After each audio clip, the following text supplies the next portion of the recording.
abras o enciendas tu palabra, la Biblia, la palabra de Dios. No es tu palabra, es su palabra. Gloria, majestad, dominio y autoridad sean a nuestro Dios. Es el título de mi último mensaje sobre la carta de Judas. Este es el quinto de esos mensajes. Y realmente esta ha sido, como ustedes han podido ver, una carta breve, pero rica en enseñanza, profunda en contenido. Y de hecho, algunos de ustedes me han expresado que han sido sorprendidos por la manera como la carta le dejó ver cuánta riqueza espiritual Dios puso en pocos versículos y de qué manera Dios pudo usar su espíritu y su palabra de una manera al unísono para producir arrepentimiento en muchos de ustedes que se pararon y dieron testimonio en un domingo, en un par de ocasiones y en un miércoles de aquellas cosas que no estaban bien con Dios. Otros todavía en dicho proceso, pero si hay algo que es mi deseo y mi oración es que esta serie que termina hoy no termine sin haber logrado el propósito para la cual Dios la puso en nuestro corazón en el primer lugar. Como dijimos a lo largo del camino, Judas usa un lenguaje extremadamente confrontacional hacia los falsos maestros y a pesar de que esa es la meta de la carta de Judas, nosotros pudimos ver cómo Dios tomó ese mismo mensaje, lo aplicó al corazón de la iglesia aquí y de la iglesia afuera que estuvo escuchando y produjo grandes arrepentimientos. Ciertamente el lenguaje de Judas aquí es poco usual. Él compara a los falsos maestros con animales irracionales. Y no solamente los compara con animales irracionales, pero Judas le llama impíos, convertidores de la gracia de Dios en lascivia o lujuria y negadores del Señor. Él habla de esos apóstatas que contaminan la carne, desprecian las autoridades y blasfeman seres celestiales o angelicales. Él los compara y les llama escollos o arrecifes ocultos, apacentadores de sí mismos, nubes sin agua, árboles sin frutos, olas furiosas y estrellas errantes. Wow. Y luego entonces Judas concluye con los versículos 24 y 25, que es básicamente el texto del día de hoy, con una doxología extraordinaria. Para aquellos de nosotros que no estamos familiarizados con la palabra doxología, déjame decirte lo que uno de los diccionarios dice acerca de lo que es una doxología. Es una fórmula breve para expresar alabanzas o gloria a Dios. La doxología, continúa el diccionario diciendo, generalmente contienen dos elementos, una expresión de alabanza a Dios, por lo general en tercera persona, y una manifestación de su naturaleza infinita. En otras palabras, las doxologías usualmente tienen dos componentes. Una parte que tiene que ver con el sentido de alabanza dado a Dios, en respuesta a Dios, y tiene una declaración de la esencia de lo que Dios es. El término doxología no aparece en toda la Biblia, sin embargo, hay múltiples expresiones doxológicas en el Antiguo Testamento como en el Nuevo Testamento. Sin embargo, esta doxología del texto de hoy es probablemente una de las más largas en toda la revelación bíblica. De hecho, yo creo que hay una sola doxología que compite con ella en longitud y tiene que ver con algo que está escrito, que te lo voy a leer, porque eso va a contribuir a ayudarnos a entender de qué forma doxológica tú y yo debiéramos vivir y cómo tú y yo debiéramos responder cuando un mensaje realmente exalta la grandeza de nuestro Dios. Pero ese texto se encuentra en el primer libro de Crónicas, capítulo 29, del 10 al 13, y dice lo siguiente. Y bendijo David al Señor en presencia de toda la asamblea. Y David dijo, bendito eres, oh Señor, Dios de Israel, nuestro Padre por los siglos de los siglos. Tuya es, oh Señor, la grandeza y el poder y la gloria y la victoria y la majestad. En verdad, todo lo que hay en los cielos y en la tierra. Tuyo es el reino, tuyo es el dominio, oh Señor, y tú te exaltas como soberano sobre todo. De ti proceden la riqueza y el honor, Tú reinas sobre todo y en tu mano están el poder y la fortaleza, y en tu mano está engrandecer y fortalecer a todos. Ahora pues, Dios nuestro, te damos gracias y alabamos tu glorioso nombre. Esa es la única doxología que probablemente es más extensa que la que Judas tiene al final de esta breve epístola. Las doxologías usualmente aparecen al final de un capítulo o aparecen al final de una sección para cerrar una sección de dicha carta o dicho libro. A manera de ilustración, el libro de Romanos, tú puedes dividir esta epístola en dos, el capítulo 1 al capítulo 11, donde Pablo nos habla de todo lo que Dios ha hecho a favor del pecador, cómo la ira de Dios se manifiesta desde los cielos contra toda impiedad e injusticia de los hombres que suprimen la verdad, 1:18, y cómo el evangelio es el poder de Dios para salvación, Romanos 1:16, y cómo el justo por la fe vivirá, Romanos 1:17, y luego pasa al capítulo 2 y habla de cómo ese judío que se consideraba tan moralista estaba igualmente condenado como el gentil, y luego el capítulo 3 y 4 y 5 donde nos habla que las obras de la ley no nos sirven para ninguna salvación y que el judío no es verdaderamente el que ha sido circuncidado en la carne, sino el que ha sido circuncidado en el corazón, y que la salvación, si es por obra, ya no es por gracia, y si es por gracia, ya no es por obra. Y Pablo va montando, como levantando, como algo creciendo hasta llegar al versículo 11, donde él entonces cierra esta sección hablando de la sabiduría de Dios y de cuán grande es, cuán insondables sus caminos, cuán inescrutables son sus caminos e insondables su sabiduría. Esta es una doxología que cierra una sección para abrir la siguiente sección del capítulo 12 y decirnos todo lo que a nosotros nos toca hacer en virtud de las misericordias de Dios expresadas en los primeros 11 capítulos. Eso es como ella funciona en el Nuevo Testamento y en el Viejo. Esta doxología probablemente es una de las más extraordinarias, no solamente en la Biblia, sino en toda la historia de la iglesia, en todos los signos que se han escrito. Judas toma 23 versículos para denunciar a los falsos maestros y a las falsas enseñanzas. Y después de describir la condición vergonzosa de los falsos maestros, Judas se dispara con un lenguaje extraordinario, pasando de la vergüenza del hombre pecador a la gloria del Dios creador. Y estas son las palabras de Judas, versículo 24 y versículo 25. Y a aquel que es poderoso para guardaros sin caída y para presentaros sin mancha en presencia de su gloria con gran alegría, al único Dios nuestro Salvador, por medio de Jesucristo nuestro Señor, sea gloria, majestad, dominio y autoridad antes de todo tiempo y ahora y por todos los siglos. Amén. Es el final. En esencia, estos dos versículos tienen dos puntos de enseñanza. Uno, aquello de lo que Dios es capaz de hacer por nosotros. Y dos, aquello que a nosotros nos toca devolverle a Dios en reconocimiento a lo que Él es y a lo que Él ha hecho. Pero esos dos versículos son ricos en contenido espiritual. Y para ayudarte a ver la riqueza de esos dos versículos, yo quisiera hacerle a los versículos contigo presentes 6 preguntas.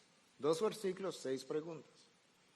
Porque de esa manera es que nosotros podemos extraer todo lo que Dios quiere decirnos en sus pasajes. Cuando nosotros podemos literalmente cuestionar el texto, como lo vamos a hacer en el día de hoy. Pregunta número 1. ¿Qué tan poderoso es nuestro Dios para garantizar nuestra salvación? Cuando Judas dice que Dios es poderoso para guardarme hasta ese día, ¿qué tan poderoso es ese Dios? Pregunta número 2. ¿A qué se refiere Judas cuando dice que Él es capaz de guardarme sin caída? La frase sin caída, ¿qué significa? Pregunta número 3. ¿Qué quiere Judas enseñarnos cuando dice que nosotros seremos presentados delante de Dios sin mancha? Pregunta número 4. ¿Por qué Judas se refiere a Dios como al único Dios, nuestro Salvador, por medio de Jesucristo nuestro Señor. Pregunta número 5. ¿A qué se refiere Judas cuando habla de que a nuestro Dios sea gloria, majestad, dominio y autoridad? Y pregunta número 6. ¿Cuál es el significado de la expresión antes de todo tiempo y ahora y por todos los siglos? Amén.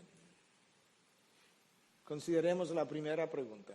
¿Qué tan poderoso es mi Dios para guardarme hasta el día final, cuando yo tenga que presentarme ante el tribunal de Cristo?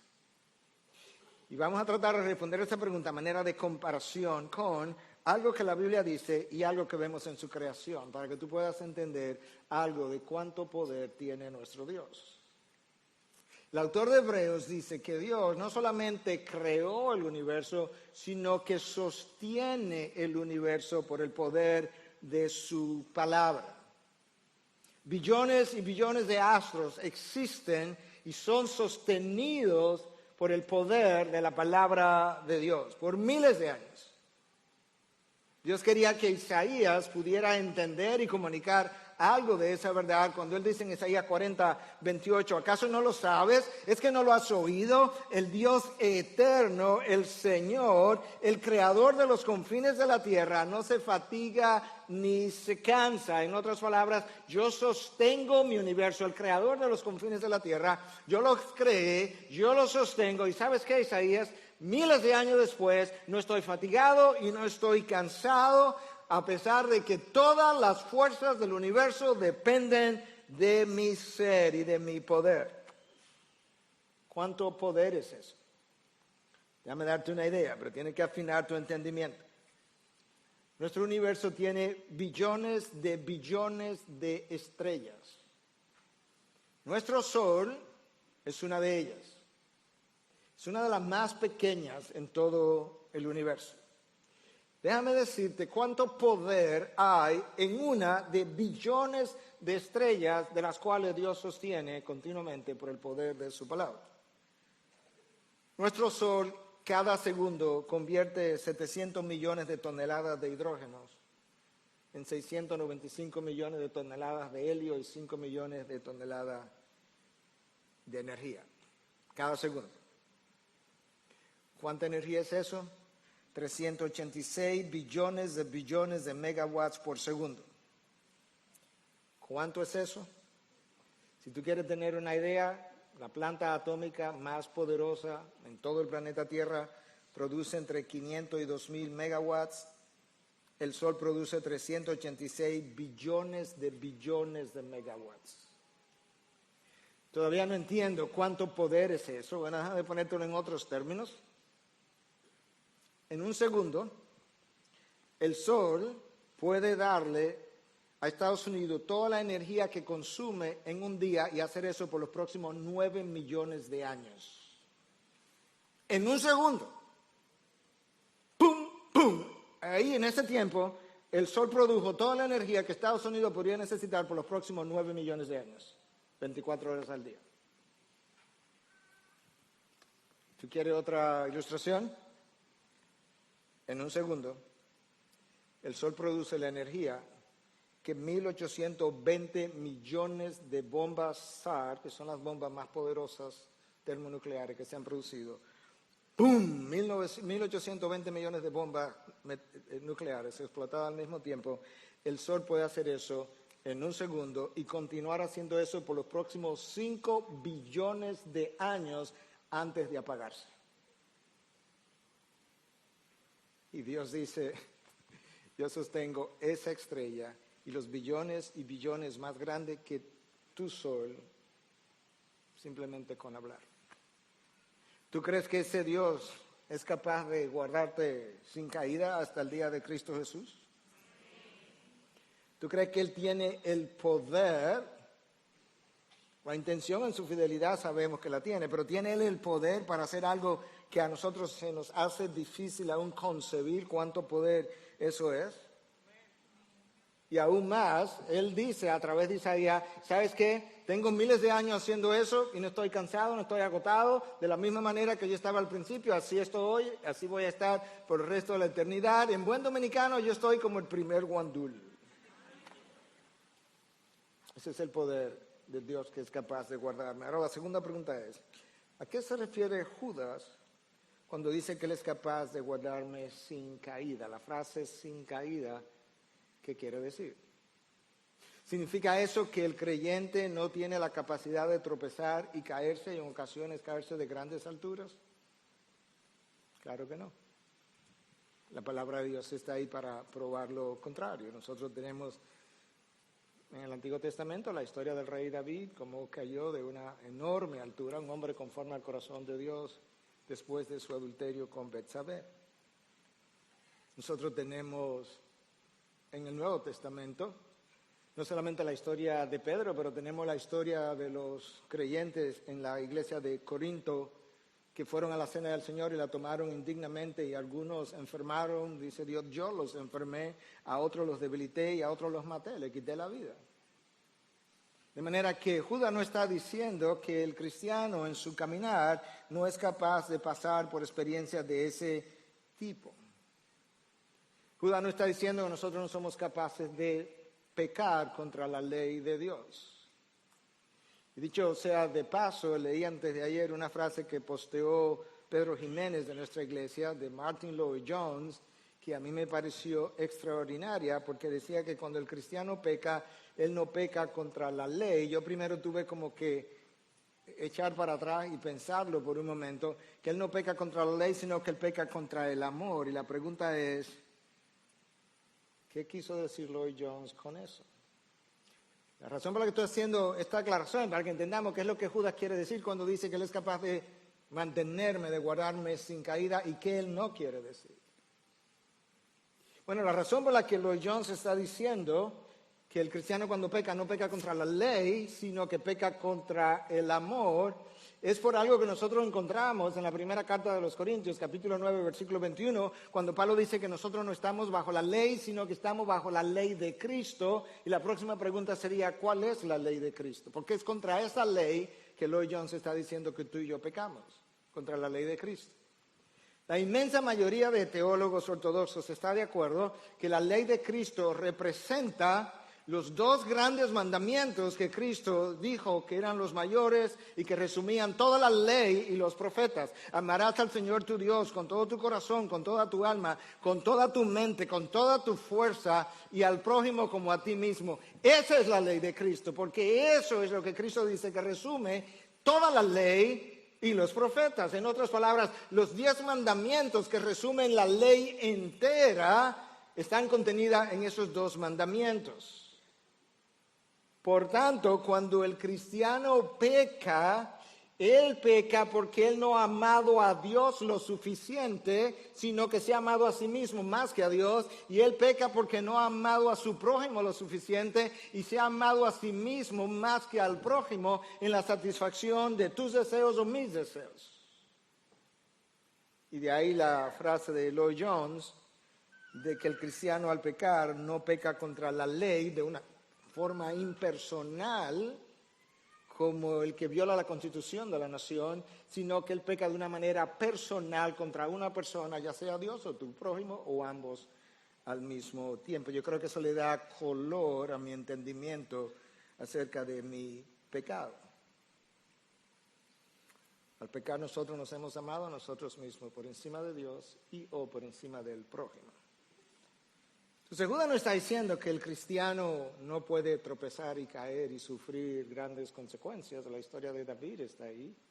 Pero no solamente eso, el autor de Hebreos, el capítulo 12, nos dice qué Dios hace cuando eso nos ocurre a nosotros. Y eso nos sigue dando mejor entendimiento de qué es lo que Judas está diciendo. Escucha lo que el autor de Hebreos 12, 5 al 7 nos dice. Hijo mío, no tengas en poco la disciplina del Señor, ni te desanimes al ser reprendido por Él, porque el Señor al que ama disciplina y azota a todo el que recibe por hijo. Escucha esta frase que es clave. Es para vuestra corrección que sufrís. Dios os trata como a hijos porque ¿qué hijo hay a quien su padre no discipline? lo que el autor de Hebreo me está diciendo es que cuando de mi obediencia se trata, muchas veces cuando Dios no ha podido encarrilarme por el camino de la obediencia, Él me pone a través de algunas experiencias difíciles y dolorosas, es para vuestra corrección que sufrís. ¿Por qué? Porque en el sufrimiento que yo mismo me he autoinfligido, entonces está la corrección que me hace regresar al camino de la obediencia. Y por eso es que el autor de Hebreos en el versículo 11 dice, ¿sabes qué? La realidad es que al presente ninguna disciplina, no importa si soy yo que la sufro o si eres tú que la sufres, ninguna disciplina nos parece ser causa de gozo. Sin embargo, al final ella produce un fruto apacible de justicia, de rectitud moral, y en eso yo encuentro la satisfacción y el gozo. Pero tú puedes ver que el autor de Hebreos me ayuda a entender a qué es que Judas se está refiriendo. Judas no se está refiriendo a que el cristiano no puede tropezar, caer, sufrir consecuencias, hasta el punto que él puede incluso llegar a sufrir dichas consecuencias, como le pasó a los corintios. Entonces, ¿qué es lo que Judas está diciendo? Judas está diciendo que si tú eres verdaderamente nacido de nuevo, si tú has sido regenerado, verdaderamente, no que yo hice una profesión de fe, no que yo me bauticé, no que yo fui a la iglesia por 5 años o por 10 años, por el número de tiempo que sea, sino que si verdaderamente el Espíritu de Dios ha venido a morar en ti, es una imposibilidad que tú termines sin salvación al final de la historia.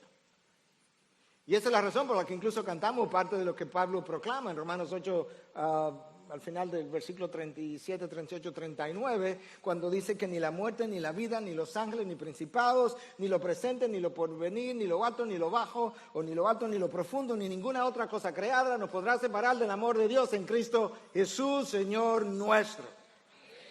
Esa es la garantía de la que Judas está hablando. Es la misma garantía que Cristo dio cuando dijo que mis ovejas oyen mi voz y me siguen. Juan 10, versículo 27, y ahora el 28. Y yo les doy vida eterna, y jamás perecerán, y nadie las arrebatará de mi mano. Absolutamente nadie. Ese nadie me incluye a mí, si verdaderamente yo he sido regenerado. Mi Padre que me las dio es mayor que todos, y nadie las puede arrebatar de la mano del Padre. Yo y el Padre somos uno. Hay una garantía que depende más de Él que de mí, y ese Dios es poderoso para mantenerme, presentarme sin caída, porque nadie puede vencer el poder de ese Dios, que es quien me garantiza. De hecho, en el versículo 1 de esta carta, Judas dice que nosotros estamos siendo guardados, y esa es la palabra ahí literalmente, para Jesucristo. Nosotros estamos siendo guardados para Jesucristo. El Cordero de Dios, al final de la historia, tendrá una multitud de redimidos que le rendirán honor y gloria por el resto de la eternidad. Ahora, ¿quién me guarda para Jesucristo? ¿Quién me guarda para Jesucristo? El apóstol Pablo, cuando le escribe a Timoteo, le llama a cuidar la doctrina, e inmediatamente después le dice cómo, dice mediante el Espíritu Santo. El guardador es el Espíritu de Dios que viene a morar en mí. La pregunta sería entonces, ¿cómo es que Dios se la ingenia, aparte de que Él tiene el poder obviamente, pero cómo Dios se la ingenia sin convertirme en marioneta o robot para mantenerme en el camino de la salvación? Yo quiero darte algunas ideas. Como el Espíritu de Dios mora dentro de mí, el Espíritu de Dios me da entendimiento, ilumina las Escrituras, me da entendimiento de qué es lo que el texto dice, hasta el punto que si yo puedo discernir la verdad, cuando yo escucho un falso maestro hablando el error, hablando la mentira, yo puedo decir, eso no es lo que este texto dice, y yo lo sé porque el Espíritu de Dios me ha dado iluminación y entendimiento acerca del texto. Eso es una manera como el Espíritu de Dios actúa para que yo no me desvíe y me vaya detrás de falsas enseñanzas. Por eso que Cristo dice, mis ovejas oyen mi voz, yo circuncido sus oídos y les doy entendimiento, de lo contrario serían detrás de cualquier falso maestro. Por otro lado, el Espíritu de Dios nos mantiene en el camino produciendo en nosotros tanto el querer como el hacer. ¿Eso es verdad o es mentira? Claro que es verdad, Dios lo declara. Si Dios no hiciera eso por medio de su Espíritu, tú y yo nunca quisiéramos y nunca pudiéramos. Y hay ocasiones donde tú y yo no hemos querido ni hemos podido, y la razón es que no es que el Espíritu perdió fuerza y se debilitó, es que yo he resistido el Espíritu. Y por eso es que el autor de Hebreos nos dice, si hoy oís su voz, no endurezcáis vuestros corazones, no resistáis como vuestros antepasados, como vuestros padres en las aguas de Maraba o Marabá. Pero una de las maneras como Dios me mantiene en el camino, como me guarda, me preserva, es justamente produciendo en mí el querer y el hacer para que yo pueda hacer su voluntad, pero si le resisto yo nunca voy a querer y ni yo nunca voy a poder. ¿Cómo más? Otra de las maneras como Dios es poderoso para guardarme es porque Él produce en mí el fruto del Espíritu. Así mismo se llama. Y una de las características del fruto del Espíritu es el dominio propio. Y el dominio propio es lo que me ayuda a mí a resistir la tentación. Pero si yo no ando en la verdad y si yo no ando en el Espíritu, no tengo llenura del Espíritu, y sin llenura del Espíritu no tengo dominio propio, y sin dominio propio no tengo manera de resistir la tentación, y sin resistir la tentación yo tropiezo y caigo, y Dios tiene que comenzar un proceso disciplinario al estilo de Hebreos 12. Tú puedes ver entonces la función vital que el Espíritu de Dios tiene en preservarnos en el camino. El Espíritu de Dios supervisa mis tentaciones. Eso es extraordinario. Dios dice, lo vimos el domingo pasado con el pastor Méndez, que Dios ha dicho, ninguna tentación te va a sobrevenir que tú no seas capaz de soportar. Vamos a dejarlo hasta ahí primero. En otras palabras, yo estoy supervisando de qué manera el enemigo, tu carne, el mundo, te puede tentar, y yo estoy garantizando que a tu vida no llegue nada que tú puedas decir, esto es irresistible. Pero además, si por casualidad en algún momento yo permito que llegue a ti, hay algo más que yo voy a hacer, que está en el texto de Pablo a los Corintios. Yo te voy a abrir una puerta. Y el Espíritu que mora en ti te va a dejar ver la puerta de salida. Y cuando no salgas y tropieces y te caigas, es porque tú has cerrado los ojos a la puerta que yo te abrí. De manera que el Espíritu de Dios me conserva en el camino de múltiples maneras, y con relación a la tentación me da el dominio propio. Si estoy caminando en la verdad, estoy caminando en el Espíritu, produce el fruto del Espíritu. Y la otra manera como lo hace es que teniendo dominio propio desarrollado y dado por el mismo Espíritu, cuando la tentación llega, Él mide, Él pesa la tentación que yo puedo o no soportar. Y si la encuentra muy pesada, me da una puerta para yo salir y me la deja ver. ¡Wow! Y si todavía violo eso, el Espíritu de Dios en su fidelidad aplica la enseñanza de Hebreos 12 cuando dice que es para vuestra corrección que sufrís. Él trae medidas disciplinarias que me hacen regresar. Es como si Dios me dijera, Miguel, ¿va a regresar o va a regresar? Jonás, ¿vamos para Nínive o no vamos para Nínive?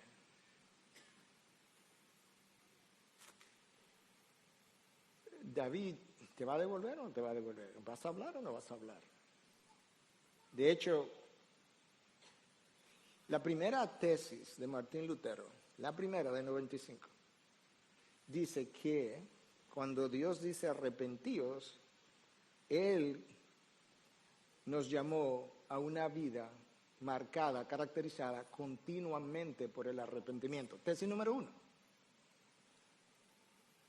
En otras palabras, como ha dicho Paul Washer en alguna ocasión por ahí que le escuché, la evidencia de que alguien es cristiano genuinamente no es que él se arrepintió un día cuando pasó adelante o levantó la mano o se paró en algún lugar o lo hizo solo, sino el hecho de que él ha continuado arrepintiéndose continuamente, porque cuando Natán viene a David, el Espíritu de Dios que estaba en Natán le habló, por así decirlo, es una ilustración, al Espíritu de Dios que estaba en David, y tan pronto Natán lo confrontó, David inmediatamente respondió y se arrepiente en el acto, porque de espíritu a espíritu hubo una conversación. Eso es como, entre otras cosas que hemos mencionado, cómo Dios es poderoso para guardarme sin caída, y que hay un poder que levantó a Cristo de entre los muertos, que ha sido puesto en mi interior para producir el que yo permanezca por diferentes formas y caminos que Dios ha ingeniado. ¡Wow! Esa es la fidelidad de Dios.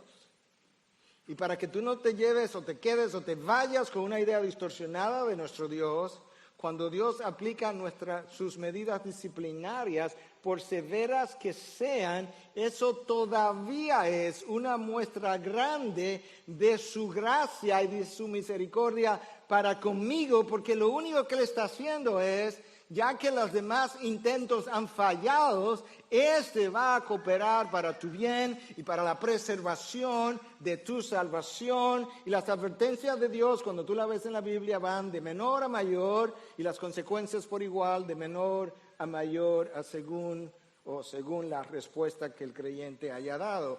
Dios es poderoso para guardarme sin caída de mi salvación.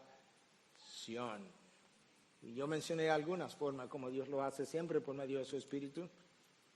De hecho, Cristo fue sostenido, como hemos dicho tantas veces, en la cruz por el Espíritu Eterno. Él sostuvo a Cristo en la misión. ¿Hasta cuándo lo sostuvo? Hasta que el mismo Espíritu lo resucitó de entre los muertos, y Cristo entonces asumió otra vez su rol de divinidad y comenzó a actuar por el poder intrínseco de su persona que Él había suprimido, no eliminado ni quitado, para hacer su función como Dios hombre, viviendo en el poder del Espíritu. Consideremos la tercera pregunta. ¿Qué implica que seremos presentados delante de Él sin mancha? Yo creo que todos nosotros tenemos claro lo que es una mancha, y tenemos claro lo que es una mancha de pecado. Desde el Antiguo Testamento yo creo que ha quedado claro que sin derramamiento de sangre no hay perdón de pecado.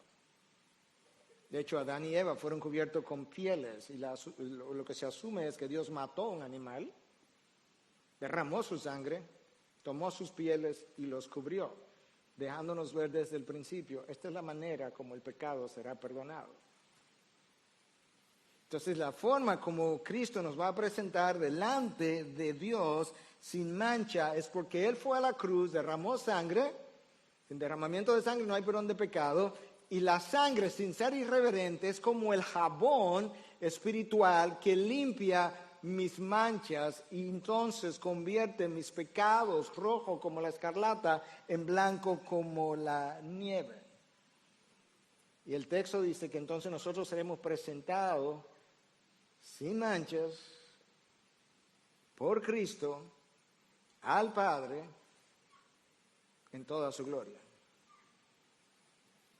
Moisés no vio la gloria de Dios. Déjame aclarar eso porque ya supe que en el primer culto como que hubo gente que se confundió. No veo cómo, pero Moisés le pidió a Dios que le dejara ver su gloria. Y Dios le dijo, no, nadie puede ver mi gloria y vivir. Y sin embargo, Judas me dice que Cristo nos va a presentar en la presencia, o nos va a llevar a la presencia de su gloria con gran alegría. ¿Te imaginas el privilegio que eso es? Claro que eventualmente Moisés vio su gloria, pero en el momento cuando él quería verla, no pudo verla, no tuvo el privilegio. Nosotros vamos a tener el privilegio tan pronto entremos en gloria y seremos presentados, dice el texto, con gran alegría. El Padre estará contento, el Hijo estará contento, el Espíritu estará contento, los ángeles, arcángeles, principados, serafines, querubines, los santos que nos precedieron, nosotros, todo el mundo estará contento ante la presentación de los redimidos de Dios. ¿Te imaginan lo que eso será? Un día de gran celebración.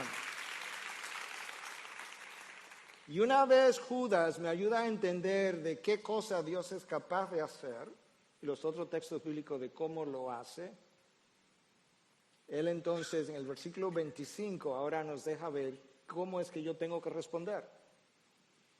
¿Qué es la manera lógica de responder? Yo decía en uno de mis tweets en estos días que después de la crucifixión de Cristo, la única manera lógica, yo no digo emocional, lógica de responder a esa cruz en mi favor, después del perdón de mis pecados, es con una rendición total de mi vida, a su soberanía, para su gloria. Todo lo demás es ilógico e irracional. Entonces Judas me dice, ¿ya entendiste de lo que Dios es capaz y cuán poderoso es? Entonces vamos ahora a hablar de su esencia.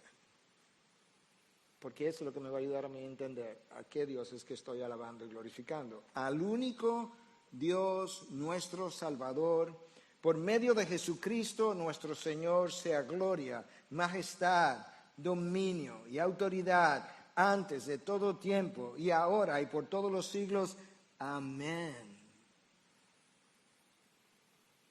Primer versículo, 3 preguntas. Segundo versículo, 3 preguntas. Pregunta número 4 del texto entero.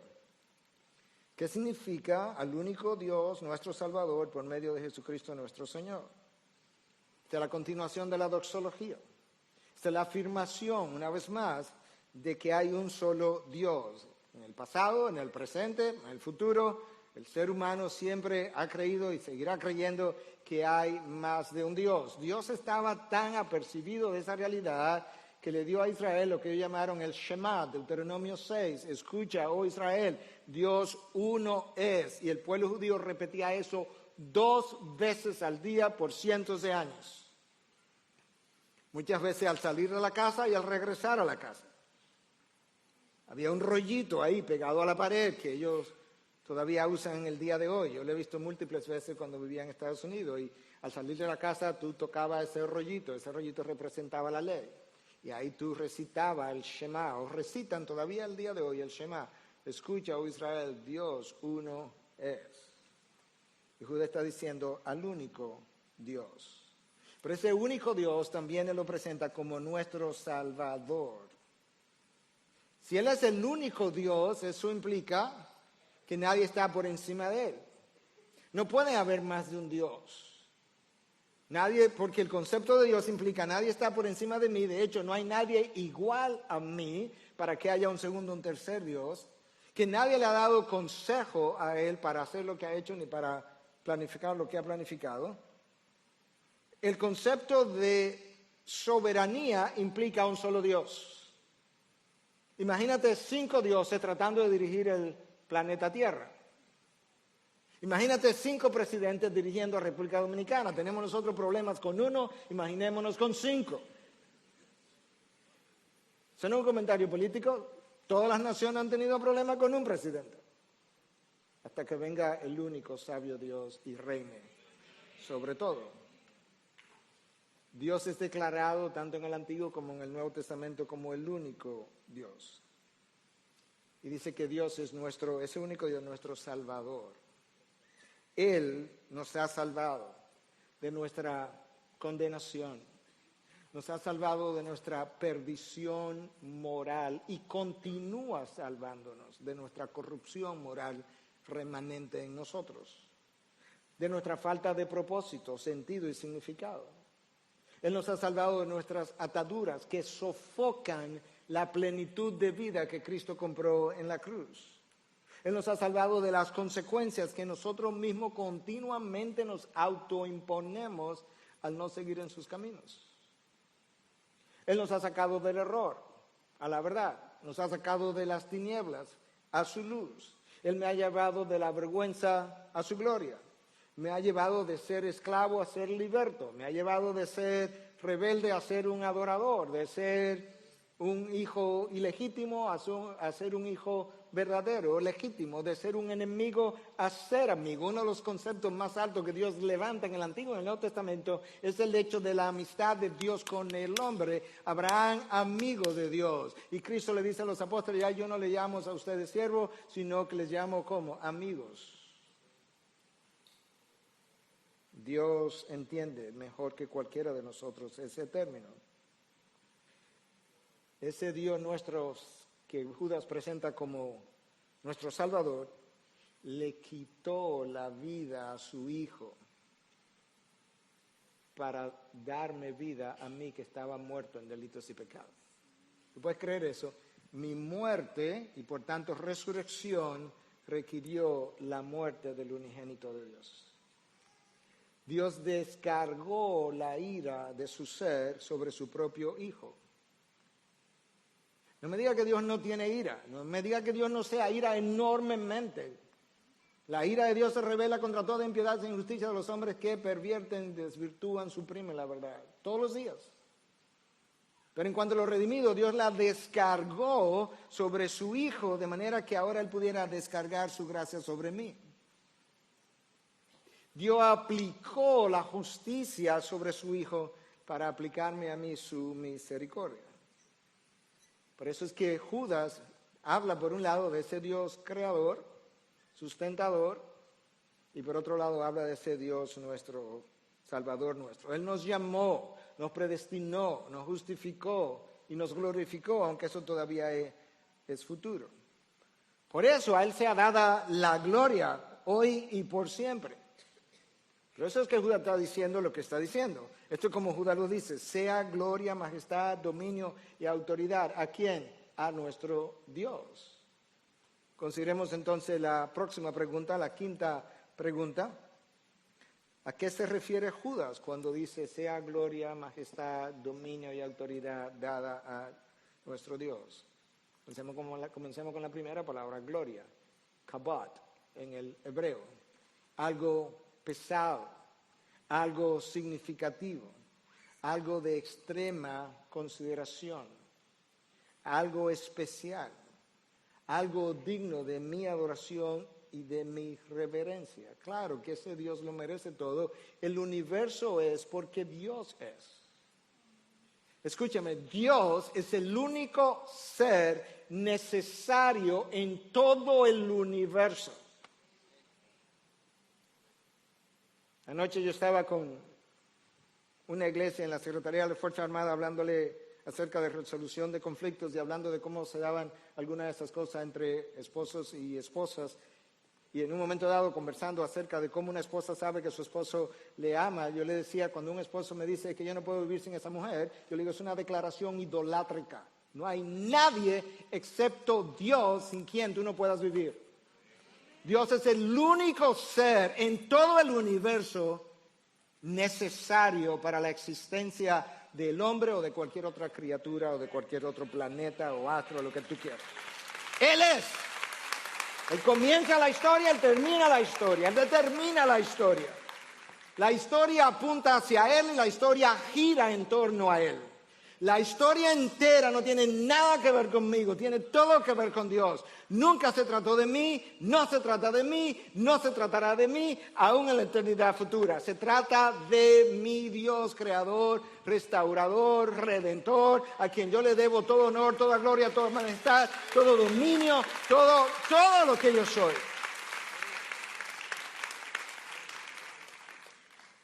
Al final de la historia, la nación más secular glorificará a Dios.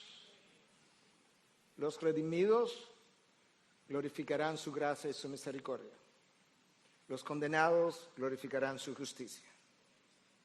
Pero todos serán forzados, de una u otra manera, unos forzados y otros voluntariamente, con sus lenguas, a doblar sus rodillas, luego con su lengua a confesar que Jesús es Señor.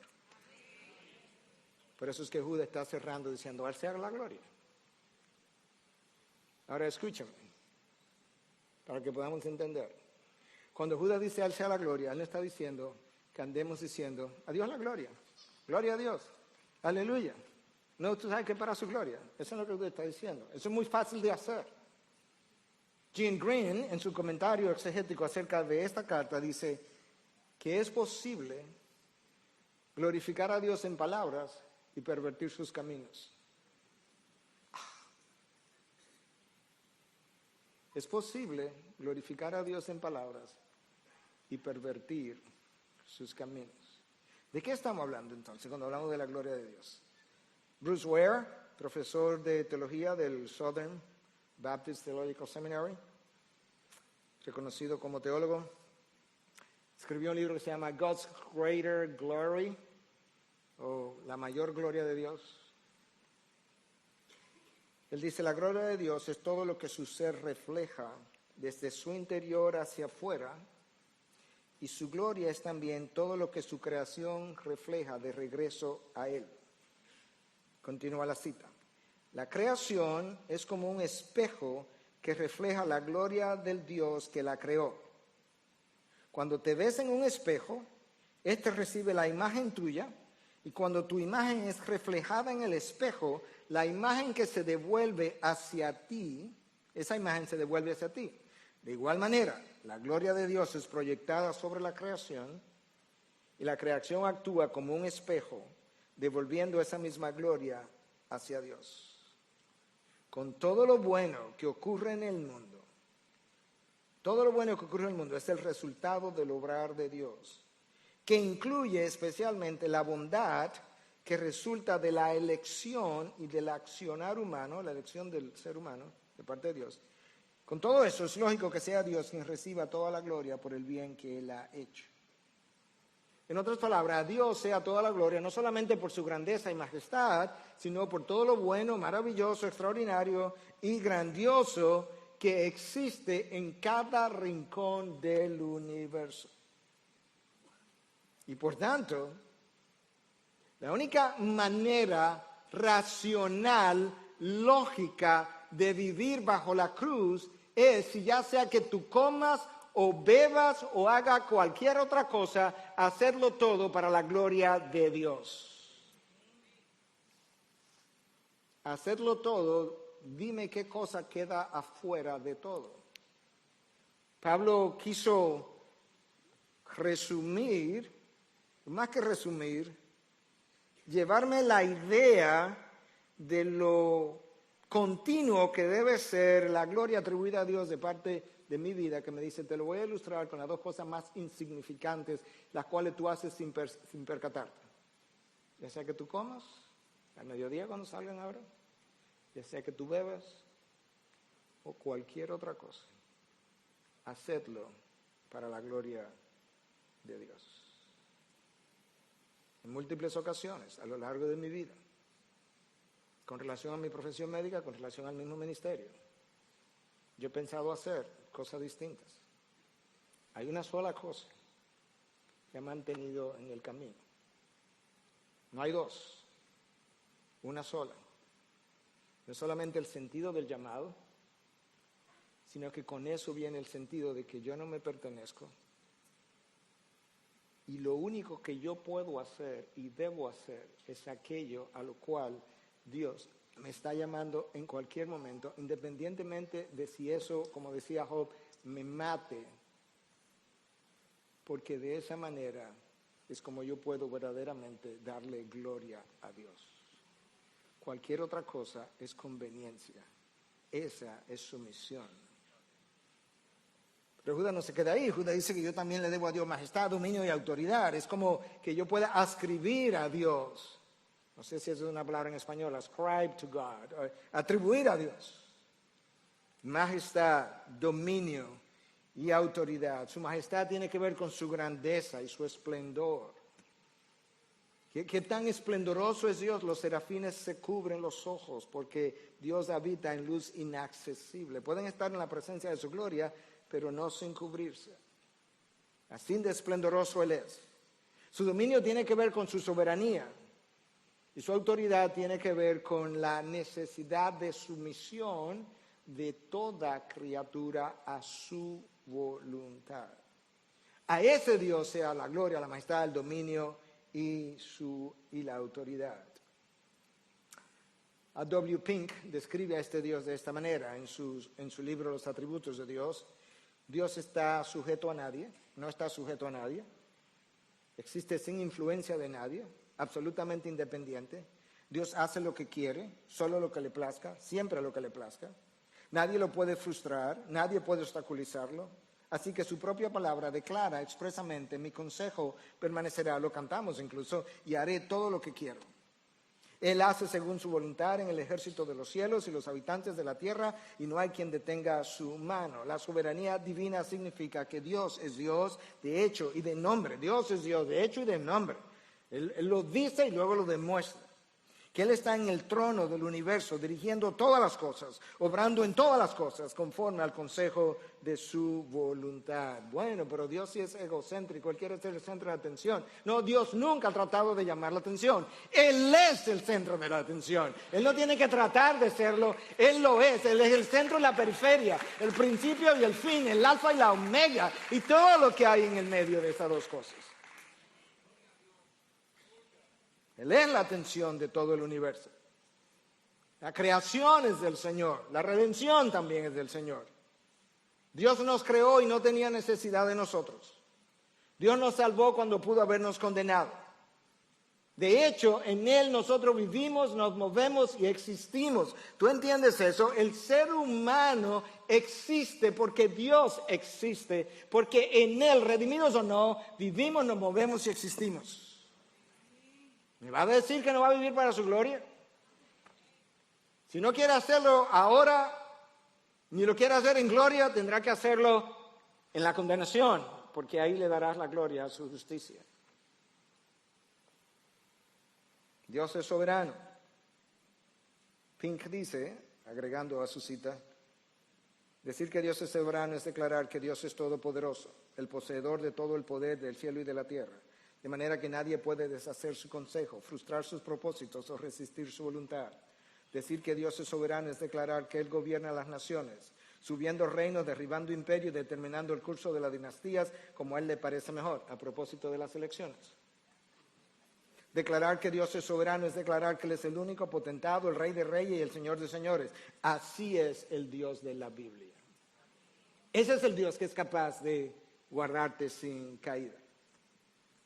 Y finalmente, y última pregunta, número 6, ¿cuál es el significado de la expresión que Judas usa al decir antes de todo tiempo y ahora y por todos los siglos? Amén.